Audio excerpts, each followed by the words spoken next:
अब बारी आती है नेक्स्ट ऑर्गन की, और हमारा नेक्स्ट ऑर्गन है अभी स्टमक।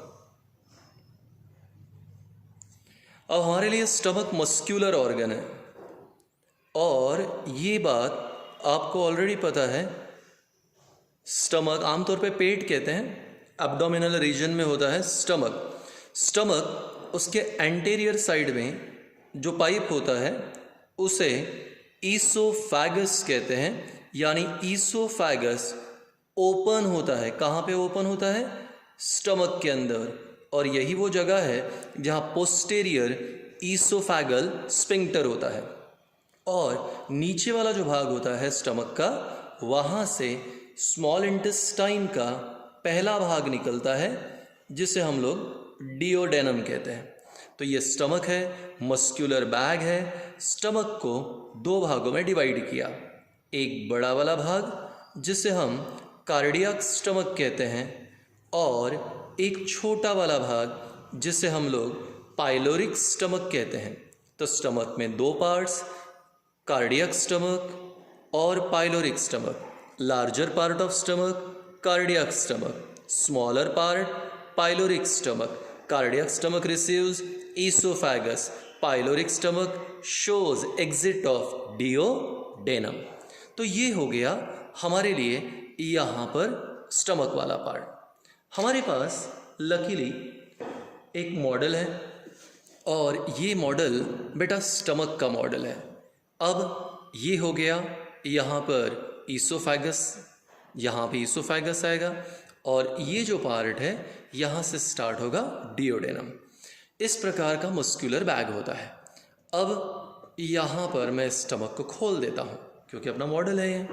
अब स्टमक को खोलने पे इंटरनली इस प्रकार का स्ट्रक्चर, यानी पेट इंटरनली इस प्रकार से दिखाई देगा, और यहाँ पे ढेर सारा चिपचिपा मटेरियल रहेगा जो म्यूकस है।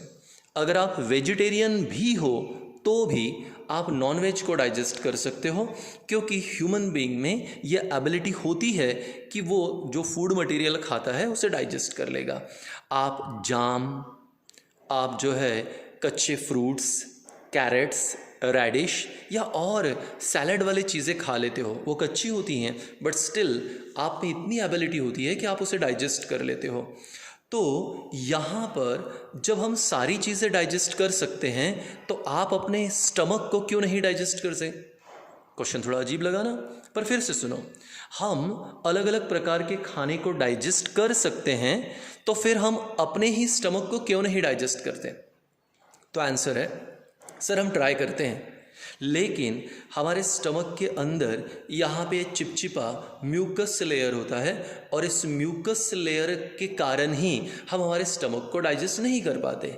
हमारे एंजाइम्स और हमारा एसिड, हमारे एंजाइम्स और हमारा एसिड HCl, ये दोनों स्टमक को डाइजेस्ट करने के लिए उस पर हमला करते हैं, स्टमक को डाइजेस्ट करने की कोशिश करते हैं, पर कर नहीं पाते, क्योंकि एसिड को और एंजाइम को न्यूट्रलाइज कर देता है। कौन न्यूट्रलाइज करेगा? म्यूकस न्यूट्रलाइज कर देगा। तो यहाँ पे जो म्यूकस होता है, चिपचिपा सब्सटेंस होता है, ये न्यूट्रलाइज कर देगा एंजाइम के इफ़ेक्ट को और यहाँ पर एसिड के इफ़ेक्ट को। कई बार ऐसे होता है कि हम खाना सही समय पे नहीं खाते, खाना ज़्यादा खा लेते हैं या खाना कम खाते हैं। ज़्यादा खा लिया, कम खा लिया या सही समय पे नहीं खाया तो हमें एसिडिटी होती है। पापा या मम्मी अच्छी तरीके से जानते हैं। कई बार एसिडिटी का मतलब हुआ पेट में बहुत ज़्यादा एसिड हो गया। जब एसिड की क्वांटिटी ज़्यादा होती है तो एसिड हमारे स्टमक की मेम्ब्रेन्स पे हमला करता है, जिससे काफ़ी जलन होती है। पापा तुरंत इनो, जेलुसिल, डाइजीन या कोई तो भी एंटासिड ले लेते हैं, जिससे उनकी जलन दूर हो जाती हैं। आपको ऑलरेडी एसिड एंड बेस में एक्सप्लेन किया। तो ये है हमारे लिए इंटरनली स्टमक। स्टमक के अंदर क्या होता है? म्यूकस होता है। और म्यूकस का काम क्या है कि हाँ सर, म्यूकस जो है ये हमारे स्टमक को सेल्फ डाइजेशन से बचाता है। अब आप बोलोगे ये क्या है? इसे थोड़ा सा ऐसे देखना पड़ेगा आपको। आई होप आपको दिखाई दे रहा है। मेरे हाथ में ये स्टमक है बेटा। इंटरनली जहाँ मेरा फिंगर आई होप आपको दिख रहा होगा, आपको और थोड़ा क्लोज लेके आता हूँ। इंटरनली स्टमक ऐसे ही दिखाई देता है। यानी आपके घर पे अगर टर्किश टॉवेल अगर है तो जैसे टर्किश टॉवेल पे छोटे छोटे बाल निकले होते हैं, हेयर्स निकले होते हैं, एग्जैक्टली सेम हमारे स्टमक में भी ऐसे ही छोटे छोटे हेयर्स होते हैं। और ये हेयर्स आपको दिख रहे हैं, इसे हम लोग कहते हैं विलाई। ये रियल स्टमक है बेटा, और ये स्टमक गोट का है, बकरी का स्टमक है, जो मैंने आप ही के लिए एज अ मॉडल इसे रखा है ताकि आपको दिखा पाऊँ। ह्यूमन बीइंग का भी स्टमक ऐसे ही होता है इंटरनली, और ये जो हेयर्स होते हैं इन्हें हम लोग कहते हैं विलाई। तो स्टमक के अंदर क्या प्रेजेंट है? विलाई प्रेजेंट है। और इस प्रकार स्टमक का जो इनरमोस्ट लेयर है, जहाँ भी मैंने थोड़ी देर पहले कहा था कि वहाँ पे म्यूकस होता है, वहीं पर इस प्रकार के स्मॉल हेयरी आउटग्रोथ होते हैं। क्या नाम दिया इसे? विलाई। बेटा जो अगर कोई दिखाई देता है आँखों से तो विलाई, इन केस सपोज अगर वो नहीं दिखाई देता है तो फिर उसे microvilli. So this are villi. तो विलाई के अंदर ही कहीं तो भी यहाँ छोटे छोटे ग्लैंड्स प्रेजेंट होते हैं, और विलाई के अंदर जो ग्लैंड्स प्रेजेंट है उसे कहते हैं गैस्ट्रिक ग्लैंड। तो now we got the point, gastric gland. तो हमारे शरीर के अंदर यहाँ पे स्टमक की इनर मेम्ब्रेन फोल्डेड, इन फोल्डिंग्स को विलाई में गैस्ट्रिक ग्लैंड, डाइजेस्टिव ग्लैंड में दूसरा टाइप आ गया हमारे लिए गैस्ट्रिक ग्लैंड। पूछा गया गैस्ट्रिक ग्लैंड क्या करता है, तो हमने कहा गैस्ट्रिक ग्लैंड एक केमिकल सब्सटेंस तैयार करेगा जिससे हम लोग गैस्ट्रिक जूस कहते हैं। गैस्ट्रिक जूस, इसमें क्या होता है? आंसर, गैस्ट्रिक जूस में HCl होता है। गैस्ट्रिक जूस में एक केमिकल है पेप्सिनोजन है, ये एक होता है। और तीसरा गैस्ट्रिक जूस में एक एंजाइम है, नाम है गैस्ट्रिक लाइपेज। तो ये क्वेश्चन इंपॉर्टेंट है, एग्जाम में आएगा। Explain digestion in stomach, explain digestion in stomach. तो स्टमक में गैस्ट्रिक ग्लैंड गैस्ट्रिक जूस तैयार करेगा। और गैस्ट्रिक जूस कितनी चीज़ों से बना है? 3, HCl, पेप्सिनोजन, गैस्ट्रिक लाइपेज। अब सबसे महत्वपूर्ण बात, पेप्सिनोजन इनएक्टिव होता है। ये केमिकल है, एक प्रकार का एंजाइम है। ये एंजाइम इनएक्टिव है, और इनएक्टिव सब्सटेंस को एक्टिव बनाना पड़ेगा। अब आप याद रखें, GEN, किसी भी पर्टिकुलर सब्सटेंस में लास्ट में GEN जन है या इनिशियली प्रो है PRO, तो ये सब्सटेंस इनएक्टिव रहते हैं। अगर आपके घर पे पैंटीन शैम्पू है तो उस पर लिखा होगा प्रो विटामिन A। अगर आपके घर पे कोई न्यूट्रिएंट पाउडर होगा तो वहाँ पर भी प्रो माल्टेज, प्रो लैक्टेज लिखा होगा। तो pro maltase, pro lactase, pro vitamin, pro inactive, pepsinogen, chymotrypsinogen, fibrinogen, जन, ये भी इनएक्टिव। तो जहाँ पे जन आएगा एंड में या स्टार्टिंग में प्रो आएगा तो उसे इनएक्टिव कहते हैं। तो 3 substance HCl, pepsinogen, gastric lipase. बोला सर HCl का काम क्या है? तो सबसे महत्वपूर्ण फंक्शन है HCl का कि ये स्टमक में मीडियम को एसिडिक बनाएगा। तो पहला है it makes the medium acidic, it makes the medium acidic. तो स्टमक में मीडियम को एसिडिक बनाने का काम HCl का है। अब किसी ने पूछ लिया कि यार ये एसिडिक बनाने की आवश्यकता ही क्या है? नहीं बनाने का, हमको नहीं करने का। ऐसा नहीं, ये जो पर्टिकुलर 2 एंजाइम्स है ये उसी मीडियम में काम कर सकते हैं जो एसिडिक है। हमने ऑलरेडी कार्बोहाइड्रेट को मुंह में डाइजेस्ट किया है, लेकिन अब हमें प्रोटीन और हमें फैट को डाइजेस्ट करना है। और प्रोटीन और फैट को अगर डाइजेस्ट करना है तो उसके लिए ये 2 एंजाइम मदद करेंगे। पर इनकी स्पेसिफिसिटी, इनकी एक स्पेशलिटी है, ये कब काम करेंगे? Only in acidic medium. तो इसलिए मीडियम को एसिडिक बनाना मस्ट है, और ये बनाने का काम किसका है हमारे लिए? HCl। तो HCl मीडियम को एसिडिक बनाता है। दूसरा, ये HCl जो है फूड मटेरियल को सॉफ्ट बनाता है, फूड मटेरियल को soft, it helps in softening of food material so that it can be easily digested and absorb, so that it can be easily digested and absorb. बोले sir ये क्या मतलब हुआ, food को soft बनाना? हम तो food soft ही खाते हैं। नहीं, कभी कभी आपने कच्चे जाम खा लिए, कभी कभी आप तो जो है यहाँ पे कैरेट खा लेते हो, रेडिश खा लेते हो, या कुछ ऐसे फ्रूट्स खाते हो जो कच्चे हैं, काफ़ी हार्ड होते हैं डाइजेस्ट होने के लिए, पर फिर भी आपकी एबिलिटी होती है कि आप उसे डाइजेस्ट कर लेते हो क्योंकि आपका HCl मदद करता है। तो खाने में जब HCl मिक्स हो जाता है तो वो फूड मटेरियल को सॉफ्ट बनाता है। सॉफ्ट होने के कारण अब वो इजीली डाइजेस्ट होगा और इजीली एब्जॉर्ब होगा। तो it makes the medium acidic, it helps in softening of food so that it will be easily digested and absorbed. It converts, important है अभी, it converts inactive pepsinogen, it converts inactive pepsinogen, अभी बताया था मैंने कि ये pepsinogen inactive है, it converts inactive pepsinogen to active pepsin. तो एक्टिव कौन है? पेप्सिन। मैं लिख रहा हूँ यहाँ पे, ज़रा देखो, पेप्सिनोजन। हाँ, जन यानी क्या? इनएक्टिव। और इस इनएक्टिव को हमें क्या बनाना है? एक्टिव। कौन बना रहा है एक्टिव? HCl बना रहा है। तो इनएक्टिव को एक्टिव बनाने के लिए कौन मदद करेगा? HCl। तो कुल मिलाकर HCl के 3 फंक्शन हैं। एग्जाम में क्वेश्चन आएगा, what is the role of HCl in digestion of food? तो एसिडिक मीडियम बनाना, फूड को सॉफ्ट बनाना, इनएक्टिव पेप्सिनोजन को एक्टिव पेप्सिन में कन्वर्ट करना। अब हम जितनी भी दाल खाते हैं या नॉनवेज खाया हमने, तो हमने हमारे शरीर में क्या डाल दिया? प्रोटीन। प्रोटीन इंपॉर्टेंट इंग्रेडिएंट है। अगर आप पूछ लो किसी भी बच्चे को हिंदी में क्या खाया बेटा, तो कहेगा दाल, रोटी, चावल, सब्जी। मराठी में पूछ लिया काय जेवला बेटा, तो म्हणतो आपल्याला ठीक है वरण भात पोळी भाजी। That means we are having वरण और दाल ऑन द फर्स्ट। दाल प्रोटीन है, प्रोटीन को डाइजेस्ट करने का काम किसका है? पेप्सिन का। तो ये पेप्सिन प्रोटीन को डाइजेस्ट करेगा और उसका कन्वर्शन कर लेगा अब अमाइनो एसिड। जिस प्रकार कार्बोहाइड्रेट का डाइजेशन हुआ, क्या बना? ग्लूकोज। इसी तरह स्टमक में प्रोटीन का डाइजेशन हुआ, अमीनो एसिड बन गया। कौन बनाया?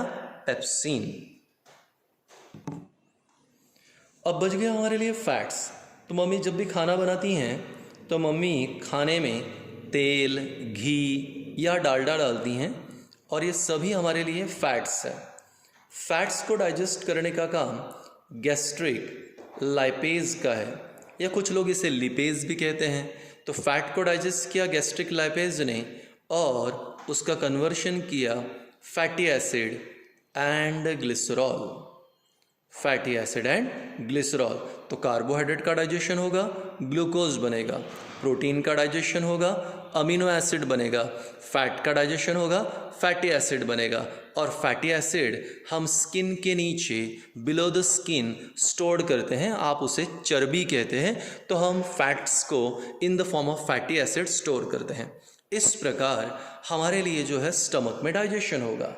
अब जैसे मैंने कहा था, बक्कल कैविटी में फूड के साथ जब सलाइवा मिक्स होता है तो बोलस बनता है। स्टमक में फूड के साथ जब गैस्ट्रिक जूस मिक्स होता है, फूड के साथ जब गैस्ट्रिक जूस मिक्स होता है तो यहाँ पे तैयार होगा chyme. So food plus gastric juice, अब आ जाएगा काइम। तो इस प्रकार first mouth, buccal cavity, third number पे ईसोफाइगस, फोर्थ नंबर पे stomach. Question wise 2 main question, explain digestion in buccal cavity, explain digestion in stomach. तो स्टमक तक हो गया। अब हमारे लिए नेक्स्ट यहाँ पर पॉइंट स्टार्ट होगा और हमारा अगला पॉइंट है दैट इज स्मॉल इंटेस्टाइन।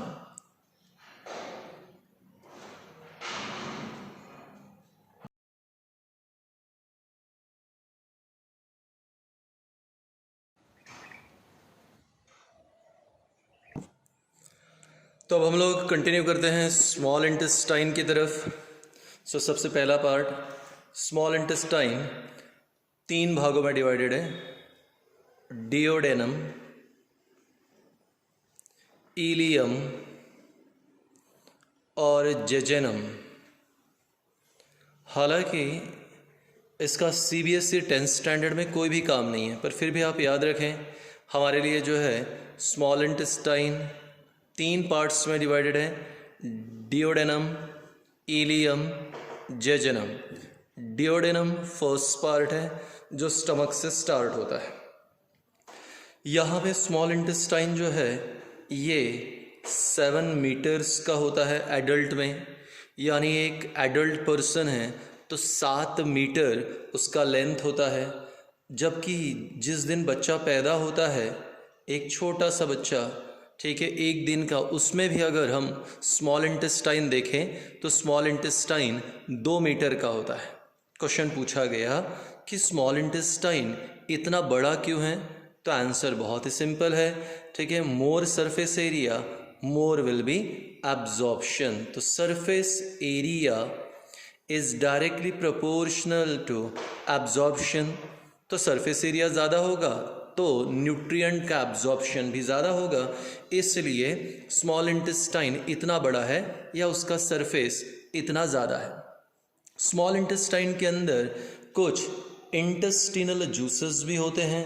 ये इंटेस्टिनल जूसेस ये यहाँ पे डाइजेशन के लिए मदद करेंगे, साथ ही साथ यहाँ पर पैनक्रियाटिक जूस जो पैनक्रियास तैयार करेगा और बाइल जूस जो लीवर तैयार करेगा, ये भी मदद करते हैं फॉर डाइजेशन। तो पैनक्रियाटिक जूस पैनक्रियास तैयार करेगा, बाइल जूस लीवर तैयार करेगा।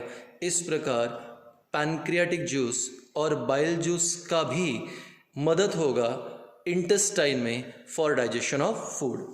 इंटेस्टाइन की इनर वॉल ये भी फोल्डेड है, पर ये आँखों से दिखाई नहीं देती। मैंने कहा था ना कि अगर यहाँ पे बहुत ज़्यादा फोल्डिंग्स है और दिखाई देती है तो विलाय, और अगर दिखाई नहीं देती है तो उसे हम लोग कहते हैं माइक्रोविलाय।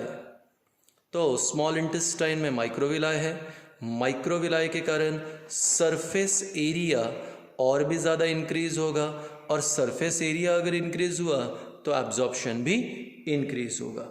अब हम लोग हमारे नेक्स्ट ऑर्गन की तरफ आते हैं, and the next organ that we have here is liver. अब आप देख सकते हो तो ये है हमारे पास ऑर्गन लीवर। लीवर ग्लैंड है, डाइजेस्टिव ग्लैंड है, हमारे शरीर का सबसे बड़े ग्लैंड में से एक, हमारे शरीर का सबसे बड़े ग्लैंड में से एक। तो largest gland of the body is liver, और इस प्रकार से हमारे शरीर के अंदर यहाँ पे लीवर होता है। आई होप अब आप क्लियरली देख सकते हो इस प्रकार का लीवर। लीवर में 2 प्रोमिनेंट लोब होते हैं, फर्स्ट सेकंड। तो 2 लोब है इसलिए इसे बाइलोब कहते हैं। यहाँ पर लीवर में छोटा सा पाउच होता है, इस पाउच को हम लोग कहेंगे यहाँ पे गाल ब्लैडर। गाल ब्लैडर को हिंदी या मराठी भाषा में पित्ताशय कहते हैं। पित्ताशय जहाँ पे पित्त स्टोर्ड रहता है। मम्मी पापा को पता है पित्त क्या होता है, that we call bile juice. तो जिसे हम बाइल जूस कहते हैं उसे मराठी या हिंदी भाषा में पित्त कहते हैं, और पित्त जहाँ पे स्टोर्ड रहता है वो है हमारे लिए ये गाल ब्लैडर।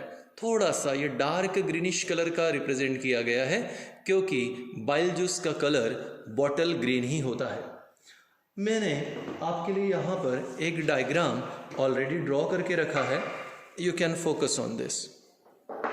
अब ये है हमारे लिए यहाँ पे लीवर जो आपको बहुत ही क्लियरली दिख रहा है। ये हो गया आपके लिए एक लोब, ये दूसरा लोब, बाइलोब हो गया, छोटा सा पाउच, पाउच को कहा गाल ब्लैडर, और गाल ब्लैडर से डक्ट निकलती हैं that we call bile duct. क्या होता है, बोले सर लीवर, लीवर जो कि 2 लोब का बना है, फर्स्ट सेकेंड, तो सर इसे बाइलोब कहते हैं। बाइलोब का मतलब ही होता है कि 2 लोब से बना हुआ। लीवर यहाँ पे रेडिश ब्राउन कलर का है। लीवर को हिंदी भाषा में कलेजा कहते हैं। कलेजा या कुछ लोग इसे कलेजी भी कहते हैं। ये वो ऑर्गन है जो हमारे शरीर का लार्जेस्ट ग्लैंड है। लार्जेस्ट ग्लैंड एडल्ट में 1.5 kg का होता है, यानी 1.5 किलो के आसपास हमारा लीवर हो सकता है। और अगर इतना बड़ा लीवर है तो आराम से हम बिना खाए पिए काफ़ी लंबे समय तक रह सकते हैं। ऐसा माना जाता है कि अगर हेल्दी लीवर है तो अगर आप खाना नहीं भी खाओगे, पानी पीना है, खाना नहीं भी खाओगे तो भी 18 दिनों तक आपकी डेथ नहीं होगी, यानी पानी से भी हम 18 डेज तक ज़िंदा रह सकते हैं अगर आपका लीवर काफ़ी स्ट्रॉन्ग है। तो लीवर का जो वेस्ट सिक्रेशन है, लीवर वेस्ट सिक्रेशन, लीवर के वेस्ट सिक्रेशन को कहते हैं बाइल जूस, यानी पित्त। और बाइल जूस जो है ये ग्रीन कलर का एक लिक्विड होता है। इस ग्रीन कलर के लिक्विड में कोई भी एंजाइम नहीं होता। अब किसी ने पूछ लिया कि सर बाइल जूस में कोई एंजाइम ही नहीं है तो क्या वो डाइजेशन में मदद करता है? ऑफ कोर्स मदद करता है। कैसे, देखेंगे। तो ये जो बाइल डक्ट है ये बाइल जूस को लेकर जाती हैं और उसे ओपन करती है इन डिओडेनम। तो ये जो भाग है यहाँ पर, इस भाग को अभी हम कहेंगे डिओडेनम। और डिओडेनम जो है यहाँ पर ही बाइल डक्ट ओपन होती हैं। अब जहाँ पे बाइल डक्ट ओपन हो रही है डिओडेनम में, वहीं पर वो क्या पोर कर देगा? बाइल जूस पोर करेगा। अब बाइल जूस जो लीवर का सिक्रेशन है उसका पहला काम क्या है? It makes the medium alkaline. आपको याद होगा HCl का काम था it makes the medium acidic, पर इस बार यहाँ पे बाइल जूस का काम है कि अल्कलाइन से अब उसे क्या करना है? बेसिक बनाना, एसिडिक से अब उसे बेसिक बनाना है, एसिडिक से अल्कलाइन बनाना है। तो bile juice makes the medium alkaline, यानी वो बेसिक बनाएगा। दूसरा, ये जो बाइल जूस है it helps in emulsification of fats. Emulsification of fats, अब इसको भी समझ लेते हैं। इमेजिन करो कि मम्मी को घर पे यहाँ पे पोहे बनाना है, आलू पोहे बनाना है। अब अगर मम्मी ने आलू पोहे बनाना है और मम्मी ने डिसाइड किया कि मैं पूरा एक आलू डाल दूँगी, क्या ये पॉसिबल है कि वो आलू वहाँ पे इजीली गल जाएगा, इजीली पक जाएगा? तो your answer is no sir. Mummy क्या करती हैं? आलू के बहुत ही छोटे छोटे पीसेस करती हैं और अब उसे बॉयल भी नहीं करती, बस तेल में हल्का सा फ्राई कर लेती है तो आलू अच्छी तरीके से पक जाते हैं। Why it is so? बोले सर उसकी साइज़ छोटी है तो वो ईजिली पक गया, ईजिली बॉयल हो गया। एग्जैक्टली सेम हमारे पास भी जो फैट के मॉलिक्यूल्स होते हैं वो काफ़ी बड़े होते हैं, और बड़े बड़े फैट मॉलिक्यूल्स है तो उन्हें डाइजेस्ट करना ईजी नहीं होता। इसलिए हमारा बाइल जूस बड़े फैट मॉलिक्यूल्स को छोटे छोटे फॉर्म में कन्वर्ट करेगा। तो process of conversion of large molecule of fats, process of conversion of larger molecule of fat into smaller one. The process of conversion of larger molecule of fats into smaller one by the help of bile juice. Process of conversion of larger molecule of fat into smaller one by the help of bile juice is called as emulsification of fat. यानी bile juice के दो काम, medium को alkaline बनाना और दूसरा emulsification of fat. तो liver largest gland है, reddish brown colour का है, बायलोब है, और ये हमारे लिए जो है एक पाउच दिखाता है। ये गाल ब्लैडर है, हिंदी मराठी भाषा में पित्ताशय कहते हैं। यहाँ जूस तैयार होता है, बाइल जूस तैयार होता है, बॉटल ग्रीन कलर का होता है।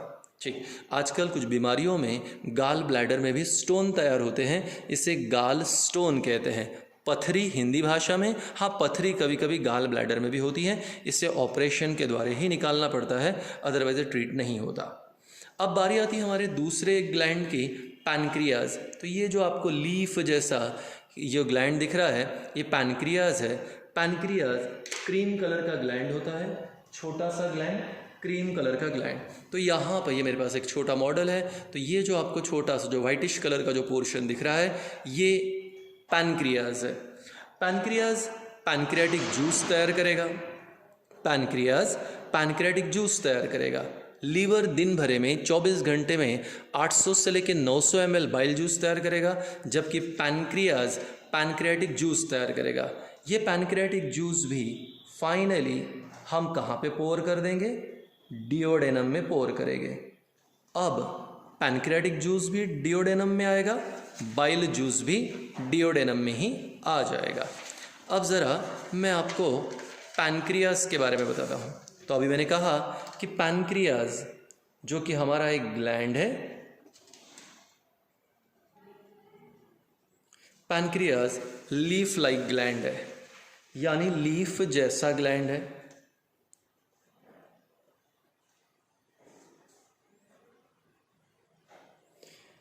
पैनक्रियाज पैनक्रियाटिक जूस तैयार करेगा और पैनक्रियाटिक जूस में 3 एंजाइम्स होते हैं।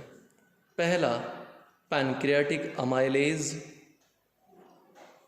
दूसरा पैनक्रियाटिक लाइपेज या लिपेज और तीसरा ट्रिप्सिन।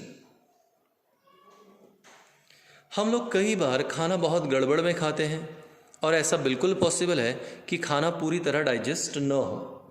अब इमेजिन करो हमने गड़बड़ में खाना खाया और मुंह में कार्बोहाइड्रेट डाइजेस्ट ही नहीं हुआ, तो वो कार्बोहाइड्रेट जो मुंह में डाइजेस्ट नहीं हुआ तो भी घबराने की बात नहीं है, क्योंकि हम उसे डाइजेस्ट कर लेंगे। बचा हुआ जो भी कार्बोहाइड्रेट है इन स्मॉल इंटेस्टाइन, किसकी मदद से डाइजेस्ट करेंगे? By the help of pancreatic amylase. तो जितना कार्बोहाइड्रेट जो मुंह में डाइजेस्ट नहीं हो पाया, कार्बोहाइड्रेट उसे डाइजेस्ट करेगा by the help of pancreatic amylase. और आप तो जानते हो कार्बोहाइड्रेट का डाइजेशन होगा तो क्या बनेगा? ग्लूकोज। उसी प्रकार वो सारा प्रोटीन जो अनफॉर्चुनेटली स्टमक में डाइजेस्ट नहीं हो पाया, अब उसे डाइजेस्ट करेगा ट्रिप्सिन और उसका कन्वर्शन करेगा अमाइनो एसिड में।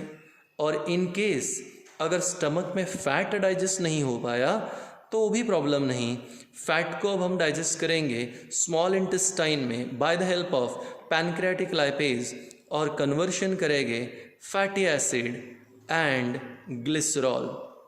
इस प्रकार वो सारे न्यूट्रिएंट, कार्बोहाइड्रेट, प्रोटीन्स, फैट जो अनफॉर्चुनेटली डाइजेस्ट नहीं हो पाए, उनको फाइनली हम डाइजेस्ट करते हैं। कहाँ पर? स्मॉल इंटेस्टाइन में। किसकी मदद से? पैनक्रियाटिक अमाइलेज, ट्रिप्सिन और लाइपेज। पैनक्रियाटिक अमाइलेज कार्बोहाइड्रेट को डाइजेस्ट करेगा, ग्लूकोज। ट्रिप्सिन प्रोटीन को डाइजेस्ट करेगा, अमीनो एसिड। और पैनक्रियाटिक लाइपेज फैट को डाइजेस्ट करेगा और बनेगा फैटी एसिड और ग्लिसरॉल। ये सारे न्यूट्रिएंट को हम लोग जो है स्मॉल इंटेस्टाइन में फाइनली एब्जॉर्ब कर लेंगे।